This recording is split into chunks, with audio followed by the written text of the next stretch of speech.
The top 5 prospects in Florida start with the Michigan and Miami commitments, followed by 3 elite recruits.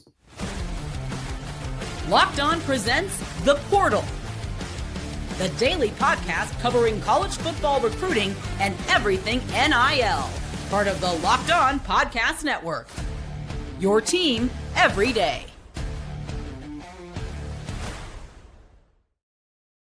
Welcome back into the Portal Podcast, where you get your daily recruiting, NIL, and transfer portal news. I'm your host, Brian Smith, longtime recruiting analyst and writer. Thank you for making the Portal Podcast your first listen each and every day. Today's show is brought to you by our friends over at Game Time. Download the Game Time app, create an account, and use code LOCKEDONCollege for 20% off your first purchase.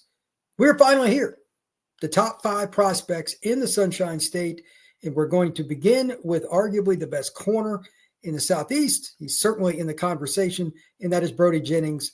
He is a big-time player out of Mandarin High School in Jacksonville, Florida, committed to the Michigan Wolverines despite being a legacy recruit for Florida State.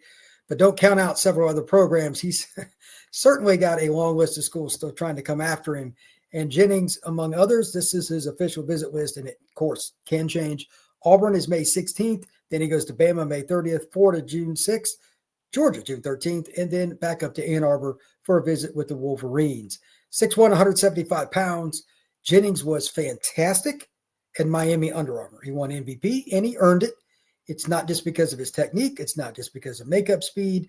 It's not just because he has length. It's because he competed. What I mean by that is this is a kid that had committed to Michigan already and had a bazillion offers. He didn't have to even go. He went all the way down and got that award because he earned it. He went to Miami, and it's not an easy drive all the way from Jacksonville. He could have just skipped it. The fact that he came down and competed against a ton of elite receivers and was the best DB there, he really deserves credit. Not everybody would do that. As for his ability to compete on the field with a helmet on, playing at Mandarin certainly helps. And to be really honest with you, that's one of the better programs in the state of Florida producing DBs here lately. They've had several. A couple went to Penn State. You also have a kid that signed with Miami. That's a loaded secondary, so he knows what that looks like. And he's also been able to compete against Jamie French in practice, among other really athletic young receivers. I think that you're talking about a guy that can play early at Michigan, even if they're playing that aggressive bump and run defense. He will be a guy that comes in and competes early, if they could hold on to him. Again, Auburn, Bama, Florida, Georgia, among others, still trying to get a visit. Next up is one of the more unique quarterbacks that I've seen in the last few years, Dereon Coleman out of Jones High School in Orlando. Not the biggest guy at 6'1", 165 pounds, but he's just tremendous with his ability to get a pass off as fast as anybody I've seen in the last few years. He can throw from a whole bunch of different arm angles. Armada angles that really don't make sense to some people, because how would you get that off? Why would you take that chance?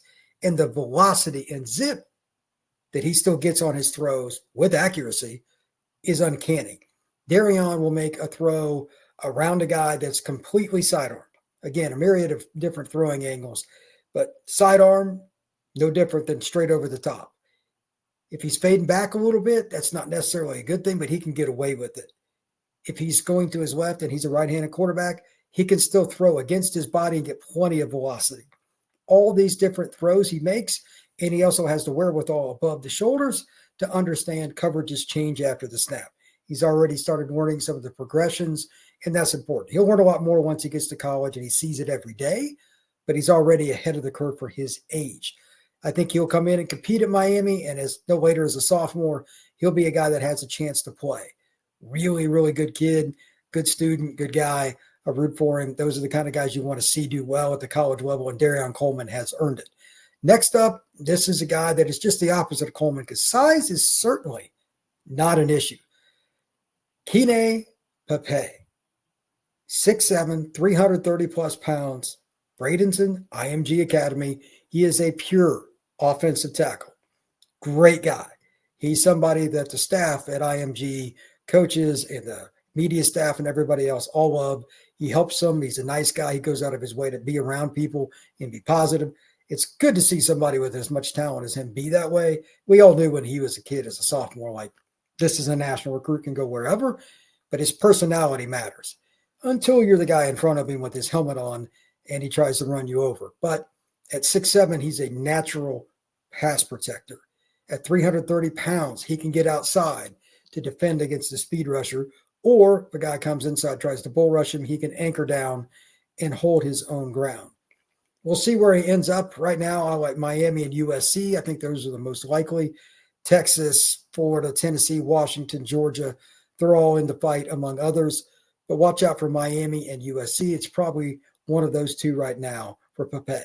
Staying at IMG Academy, next we'll be talking about one of the greatest pass rushers that I've seen in any camp circuit ever, maybe the best that I've seen. That is next here on the Portal Podcast.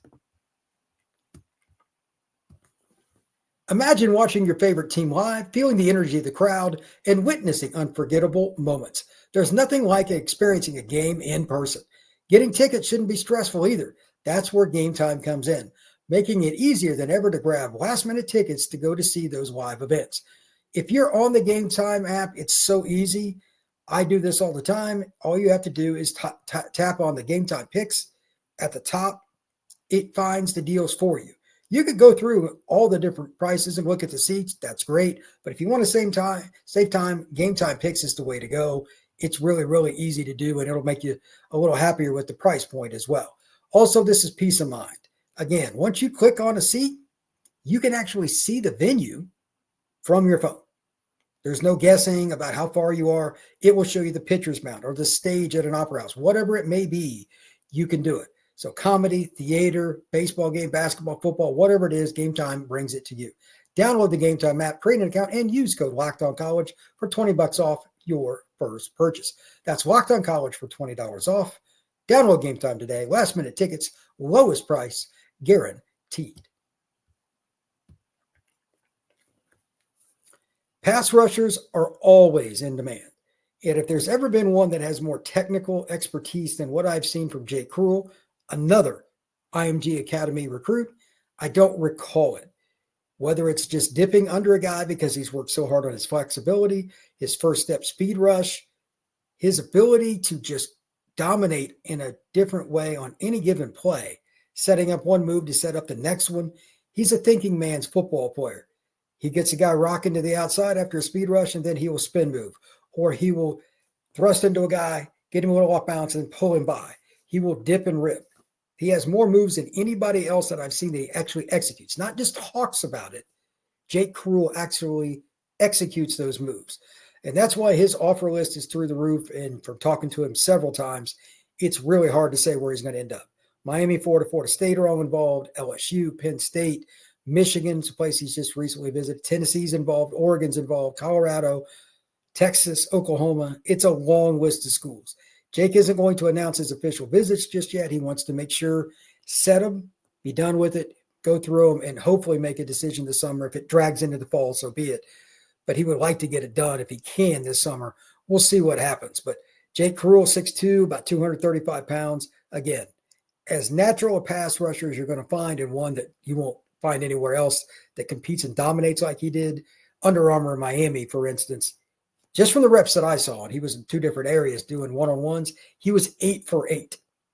Again, 8 for 8. Against top competition, that is really hard to do. Most of the time, whether it was just a power move and then he pulled somebody by or did a speed rush, whatever, it wasn't very competitive either. We're talking about guys going to the P4. Really dominant player. Finally, Derrek Cooper. He is my number one player in the state of Florida for the class of 2026. The linebacker / running back out of Chaminade-Madonna is as safe a pick as there is on this board for the number of reasons that everybody would expect. Athleticism, speed, size, power, all that stuff. But again, as I've noted with Kreul and Pepe and all these different guys, they compete. They're good people to be around, and they just dominate when it's time to shine. He doesn't need to go compete just like Kreul didn't, just like Coleman didn't, just like all these different guys. Like Coleman was MVP at the Miami Under Armour. He didn't need to go that, and he was awesome at the quarterback position. Competing at the highest level, not caring what guys like myself or Chad Simmons or Andrew Ivins or John Garcia Jr., anybody thinks is important. You have to be able to bet on yourself, even if your ranking is high, to continue to go up. I think that this is a great example of it because Derrek acted the same that day as the first time I'd met him over a year ago when he just started blowing up. No different. Running the 40, 100 mile an hour, going through the drills, catching the football, one-on-ones. Everything that Derek Cooper did, he did with a purpose and not a care in the world. Love that attitude. And he's the kind of young man that's going to make it successfully no matter where he goes to school and whether it's running back or linebacker. Right now, Derek is planning to play running back at the next level. I don't know if that's where he'll end up, but I just know that with his athleticism, you could play him as an edge rusher, as a linebacker, as a running back, maybe even as a strong safety and be fine. He's about 6'1.5", 205 pounds, and he's a guy that can run in the 4.5 range. We're good there, and he will knock you down coming through the hole, whether he's the linebacker or the running back. All around, he's about as good a recruit as you're going to find in the country. I think he's a flat-out stud on and off the field. So good luck to Derek Cooper with wherever he goes to school. Bama, Georgia, Miami, Florida State. This is a long list of schools, but the two schools that have been most tied to him have been Miami, which is going to get May 30th for an OV, and then Georgia, which is June 13th. He originally committed to Georgia, in fact. Bama's June 6th, Georgia's June 13th, Penn State's June 16th, Ohio State's June 20th. Those are all subject to change, but Derek Cooper is a great prospect. And again, I don't care if it's running back or linebacker. He has thoroughly impressed me for 2+ years. There's no reason not to rank him the number one player in the state of Florida. I hope you enjoyed the entire countdown from 50 all the way to number one. I've really enjoyed doing it. We're going to have a whole bunch of stuff in regards to the transfer portal. Remember, middle of April, coming up, not that long from now, we're going to have the portal open for 10 days. What players do your schools that you follow, even if it's just one or two positions, what do they need? Maybe it's one program that you just, I hope we get a D lineman or whatever. Going to be talking about some of the top programs in college football, some of the guys entering the portal. All that's coming up here. And we're going to have a whole bunch of recruiting updates with official visits, Derek Cooper and everybody else. Where are they going and why? That's here on the Portal Podcast. So please like, subscribe, and share this pod. We will see you again soon.